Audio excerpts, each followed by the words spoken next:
In this video, Jordan Peterson talks about the biggest gender difference and proves it's not socially constructed. If you take kids who are adopted out, twins, and you want to produce a 15-point difference in their IQ by the time they're 18, you have to have a minimum of 3 standard deviations difference in wealth between the families that they land in.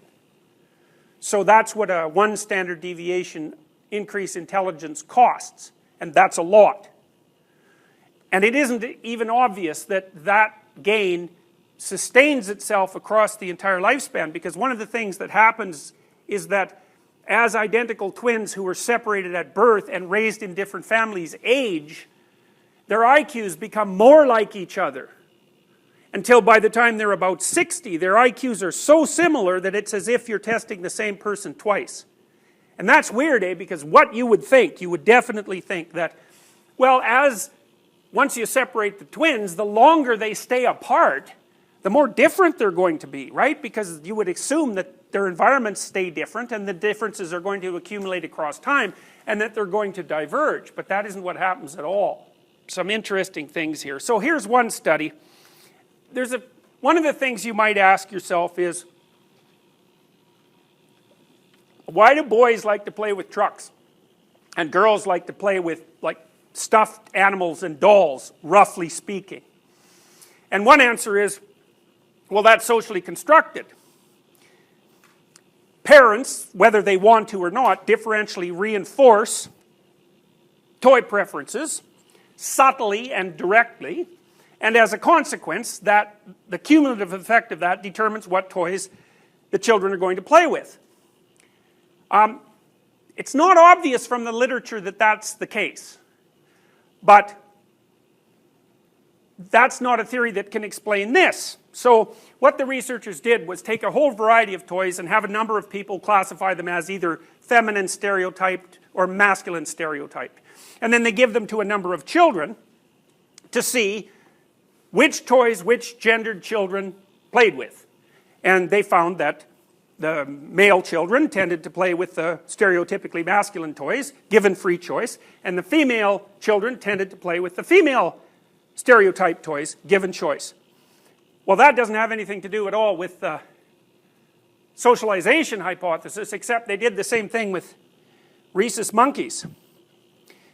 We compared the interactions of 34 rhesus monkeys living within a 135 monkey troop with human wheeled toys and plush toys. Male monkeys, like boys, showed consistent and strong preferences for wheeled toys, while female monkeys, like girls, showed greater variability in preferences. Thus, the magnitude of preference for wheeled over plush toys differed significantly between males and females. The similarities to human findings, the top graph, by the way, is human subjects, and the bottom graph is monkey subjects. On the left, you see males. The black bar is masculine toys, and on the right you see females, where the black bar is masculine toys. Now what you see is the females are more likely to play with masculine and feminine toys, although they slightly prefer feminine toys, whereas the males overwhelmingly prefer masculine toys. The similarities to human findings demonstrate that such preferences can develop without explicit gendered socialization. We offer the hypothesis that toy preferences reflect hormonally influenced behavioral and cognitive biases, which are sculpted by social processes into the sex differences seen in monkeys and humans. Janice M. Hassett was the lead author on that paper. So that's kind of a rough one.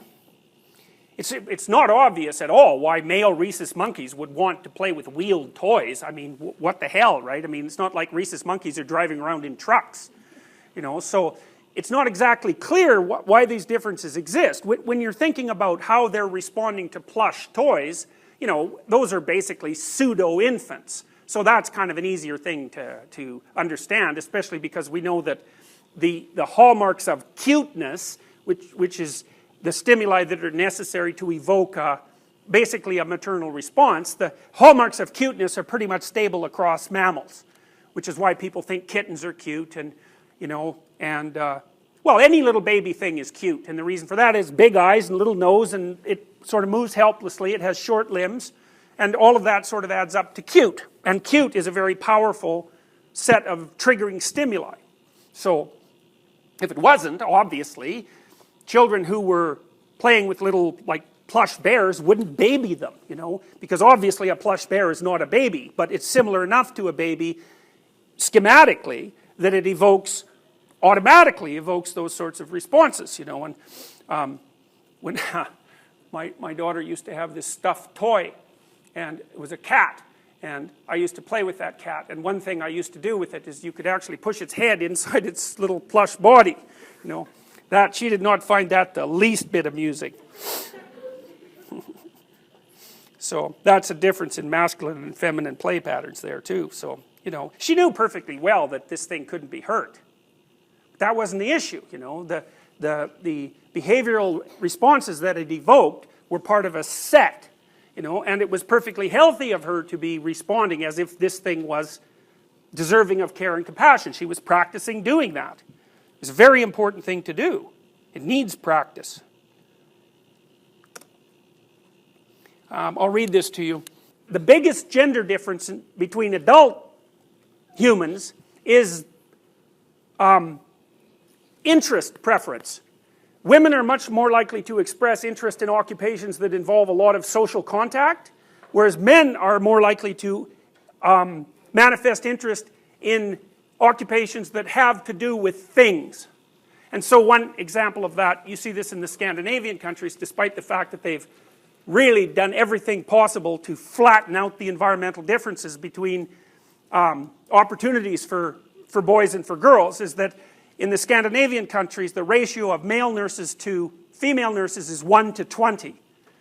And of female engineers to male engineers is 1 to 20. And the governments now and then do a big push to try to get more men into nursing and more women into engineering, and with a lot of push and a lot of advertising and marketing and so forth, they can shift the proportions to some minor degree, but as soon as they stop pushing hard, they just snap back to 1 in 20. It's really interesting, if you think about it, that the biggest gender differences that are reported in the world are reported between men and women in Scandinavian societies, because those are the most gender equal societies in the world. And so one of the perverse things that has happened is that, you can imagine that there's some reason that men and women are different is because of environmental variability, right? The environment for the women and the environment for the men is different. And then some proportion is due to genetic variability. And so then one idea, which is false, is that if you eradicated the environmental variability, the gender differences would disappear. That would only be the case if all the gender differences were due to environmental variability.